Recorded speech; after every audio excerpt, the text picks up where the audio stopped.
Okay. It didn't count down. We weren't finished. We have to make you perfect and beautiful. Don't you agree? Yes. It's fantastic. Your face is a poem. My face is a poem. My face is a poem. How's everybody doing this morning? I hope you're all great. Hey, Chrissy, good morning. Great to see you. I know, he's silly, huh? He's my personal stylist. He's my, what do you call that? Manager something. Your personal assistant. I don't know. My personal assistant. Good morning, Sarah Ann. Good to see you. So I hope you're all doing great. I'm going to jump right in. It's looking dark. What can we do? Look at the video. No, don't. I'll just change it like this. Let me look at it. Okay. Anyway, great to see you all. Good morning, Rachel. I hope you had a great Christmas. As you can tell, I am getting much better than I was, and I'm going to try to talk today, so hopefully this will go well. But I hope you had a good one. We had a fun week before Christmas. We went to Disneyland for a few days. Super fun. Came home. We're all sick at Christmas, but, you know, there was so much to be grateful for, so... you know, can't complain. And now we're going into 2018. And so one of my goals when I was like a couple years ago, I realized I was telling my kids to read all the time and I was never reading. So I set out to make a goal of reading one book a month. And so here's a list of what I read this year. I don't know, I think it's more than one book a month. But here's a lot of books I read this year, a lot of good books. Have you read any of the books that are on here? You'll know. If you have 4-Hour Work Week, Awaken the Giant, Tools of Titans, Start With Why, those are probably some of the main ones, Big Magic. Have you read any of these? And I want to totally hear what you think I should read for next year. I'm setting on my list. I got my Amazon wish list all going right now, and I want to hear what you think I should read. So, excuse me, I thought I'd put together a list of 5 books I think everybody should read. Yeah, you've read some of these, Chrissy. I know. Chrissy's like my book person. She'll put up some awesome book suggestions. So you guys pay attention to what Chrissy says because she's got some good suggestions. All right, so here we go. Here we go with my top 5 books. So, before I do that, I got to tell you guys, don't forget Leah Worthington is going to be on this interview show on next Tuesday, January 2nd. We are so excited to have Allie. She is awesome. She's the executive director of Propel. She's a mom to 5 boys. She writes books. She does everything. She is amazing. And we're going to have the opportunity to interview her on Tuesday. It's going to be the long distance interview, but it will be on Facebook Live. And she's taking the time out to come and talk to us. And she has a new book coming out called Fierce Faith. And she just announced the Fierce Faith Summit, which is like interviews with people like Christy Wright, Dale Partridge, like all these people that I follow all the time. She's like interviewing them and going to share. So it's going to be awesome. But anyway, back to the books. Number 1, if you are a human, you should read this book, When Breath Becomes Air by Paul Kalanithi. Man, I did a lot of crying in this book. He is a neurosurgeon and he gets terminal cancer. And he documents his journey beautifully. And so it's something that you should consider reading just for the sake of understanding humanity, understanding death and life, and it's really good. Also in the same vein, this one, Man's Search for Meaning. I think I sat down and read this in one day. This is written by Viktor Frankl, a psychologist who was back during World War II, and he's a psychologist. He gets taken as a prisoner into a concentration camp, and so he is watching what happens in the concentration camp from the perspective of a psychologist and from the perspective of what causes people to live, what causes people to die, what causes people to survive, and what causes people to last. And he's got some really interesting observations about looking toward the future, about the loved one, the love for people that carries us through hard times. Also, one thing that surprised me, and he's writing about concentration camps, was he talked about the art the humanity, the humor, the things that they found. And some of it is brutal, but it's a really beautiful book. And one of my favorite things he says is the last of man's freedom is to choose the attitude with which he bears his circumstances. And so we have that choice too, and after reading this, sometimes you'd be like, oh man, I'm having a bad day. And then I'm like, wait a minute, Viktor Frankl's here in the concentration camp writing about finding the joy in these things. And so this is a life changer, you guys. If you haven't read it, it's not that long, 144 pages or something like that, 100 and something pages. But it is really, really good. So that's why I recommend. So these two are just good books that every human should read. Is that upside down? Oh yeah, When Breath Becomes Air, and also Man's Search for Meaning. Sometimes you read a title and you're like, I don't want to read it. It might be weird. But then you read it and you're like, oh my gosh, no wonder everybody recommends it. It's so good. Excuse me. Okay, and then to other creatives. Now we're moving on to creative entrepreneurs. Big Magic. So many of you have read this. I think I'm the last person on the planet to actually read Big Magic. But it is so good. It's so inspiring, and so much about digging deep and finding the treasures within and letting them shine. And it really inspired me to grow in my creative journey and to not be afraid. And I think the biggest thing I took from this is about fear.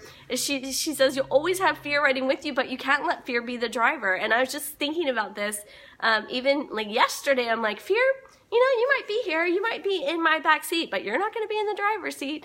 So yeah, there are so many takeaways to Big Magic. Okay, number 4, Catalyst Leader. If you are leading in any capacity, if you're leading in your home, if you're leading in your community, in ministry, at your workplace, choose this, The Catalyst Leader by Brad Lomenick. This is a great leadership book. All of our Propel leaders are going through this book right now. It is powerful. It's going to give you so much to think about, so much to shape your leadership skills and just make you so well-rounded and so strong in leadership. And so choose this. So we've got When Breath Becomes Air, Man's Search for Meaning, Big Magic, it's a good one, The Catalyst Leader. Okay, I know I have too many than 5, so I'm going to give you some other ones. I just read this, Capital Gains by Chip Gaines. This book inspired me too. So it inspired me to move ahead in faith. It's a lot about faith and not fear. And he talks a lot about the stupid things that he did to learn how to do wise things. And I love this book because it inspired me. Yeah, exactly. And I love that one of the quotes that sticks out in my mind, he says, it's better to move forward doing it scared than to sit still and never be. I totally screwing that up. Anyway, something like that. And he's like, only by moving forward scared are you ever going to find that there's an open door there for you. So that's my top 5. But it was so hard to decide, so I'm going to give you another 5.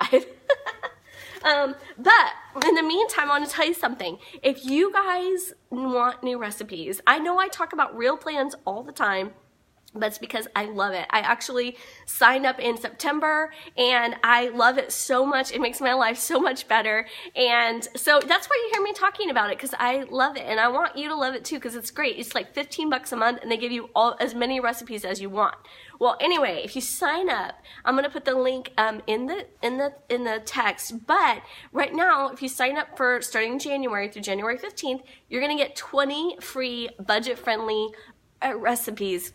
Oh, that almost didn't come out. Budget-friendly recipes. And I want you to do that because it is so good. It makes my life so easy. I just go in, I print up the recipes, I print up the grocery list they provide, and I go to the grocery store and I buy it all, and then I cook it. It's so simple, and I love having new recipes because I was so tired of making the same thing for, 20 years, like the same recipes, so that's why I signed up for it. All right, now here comes the bonus ones. Number 6 is going to be The War of Art. If you have not read this, you need to read this book. This is about overcoming resistance to moving forward. I see some thumbs. Who was that? I couldn't tell who it was. But if you have not read this book, you need to read this book, The War of Art. It will help you. And it's funny and it's fast. Look at the chapters. There's a little, Oh, it was Juana. Okay, and Britta. Yeah, read this one, The War of Art. Chrissy, you're going to love this book, The War of Art. by Stephen Pressfield. I'm going to put this in the comments for you guys. Start with Why, Simon Sinek. At first when I was reading this book, sorry Simon if you watch this, I was like, how complicated can it be? You know, like start with why, you find out why. But then he develops into this whole diagram, this 3D dimensional model of why, and it really made me start thinking about why we're doing the things that we do. Why am I doing these videos? Why do we homeschool? Why do we do whatever? And when you find that why motivation, that's going to help move you forward. Okay, so that's by Simon Sinek. Uninvited, this is number 8. Sorry, I know I said 5. This is number 8, Uninvited. Living loved when you feel less than, left out, and lonely. You guys, I'm on my second time reading this through, and we're doing it as a group study. It's powerful. It's not easy to read. It's by Leah Turkhurst. Not easy reading. I mean, it's easy to read, but the digging is hard because it digs. So, Leaders Eat Last. Yes. Okay. I know, I need to read that book. That sounds like an awesome book. So Uninvited by Leah Turkhurst. It's about rejection and overcoming rejection, identity, how like when sometimes we buy into the lies that come our way, and it changes how we see ourselves, and then also changes the way that we think God sees us, and it's really good. If you're a woman in business, Business Boutique by Christy Wright. This is a great book. What does it say? A Woman's Guide for Making Money Doing What She Loves. This is a fantastic book, and we listened to Christy Wright's podcast. If you don't listen to it, you should. She's awesome. Love her. She's going to be on Allie Worthington's Fierce Faith Summit as well. And then, if you haven't read this one, it's a little thick. Tools of Titans. So Tim Ferriss goes and interviews all these people. I'll tell you some of the names of them if I can find them. Let's see. I don't know a lot of these people, but let me tell you the ones I know. Siku Andrews, Glenn Beck, Alex Bloomberg, Amelia Boone, Brene Brown. I'll tell you, let me see. Kevin Costner, Whitney Cummings, Jack Dorsey, Jamie Foxx, Malcolm Gladwell, Seth Godin, Mark Goodwin. There's like a whole list of people. Arnold Schwarzenegger, Tony Robbins. Not going through them all, but he interviews all of these people and he asks them questions, and it's a really cool format because it's a short question format, and there's like so much in this book that you could digest this for probably a year. It will be something that you will go back to. One of the main things I learned from this book is to make an index in the back of my own book. So I make my own index. I don't know if you can see it. There we go. So if I read something that I like, and don't choose your own adventure. Yes, it so is, because he'll say like, if you want to read about this, go to this page. And then, so one of my biggest takeaways from here is making my own index. And now you'll see I do that in every book. This is what I'm reading right now. I Know How She Does It by Lauren Vanderkam. And it's how successful women manage their time. But you can see I have my own index going on in here too. So anyway, I know that was so many. It was double what I said, but thank you, Sean. Love you. Happy New Year to you all. I will see you soon, and thank you for tuning in. And make sure you tune in on Tuesday. It's going to be a powerful time with Allie. I can't wait to do this interview. It's going to be so fun. Got some great questions for her. And be sure to leave me a list of books that I should read. Leaders Eat Last, and I'll have to look at what else Chrissy put up. The Power That Changes the World by Bill Johnson. John Gordon's book. I did write this one right here, Power of Positive Leadership. I did read that. I love that one. I know you said some more. Immortal Diamond, What the Mystics Both Know. Yeah, I haven't read those ones, so I'm going to read those. So keep giving me your book ideas. I want to know what I should read. I love you all. I'm going to put these links in the comments, and I wish you the very best of New Year. I'm praying 2018 is going to be the most fantastic year you've ever had, full of favor, full of divine opportunities, full of open doors, increasing influence, and you are going to have an amazing 2018. May your minds be fierce and your heart strong and your spirit very kind. I love you all. Thanks for stopping by.